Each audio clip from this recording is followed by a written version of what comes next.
Hyderabad police نے ملک بھر میں سائبر دھوکہ دہی واقعات کے خلاف زبردست کریک ڈاؤن کرتے ہوئے 16 ریاستوں سے 104 افراد کو گرفتار کیا ہے۔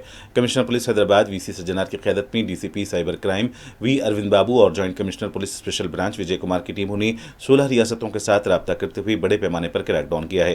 پولیس نے بتایا کہ 16 ریاستوں سے 104 افراد کو گرفتار کیا گیا ہے۔ ان افراد میں اکاؤنٹ ہولڈرز کے علاوہ اکاؤنٹس بنانے والے اور بینک عہدیدار بھی شامل ہیں۔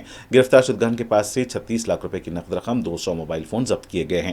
پولیس نے بتایا کہ ملک بھر سے چلائے جا رہے ریکٹ میں یہ سائبر ملزمین لوگوں کو ڈیجیٹل اریسٹ کے ذریعے ہراساں کرتے ہوئے رقم لوٹا کرتے تھے۔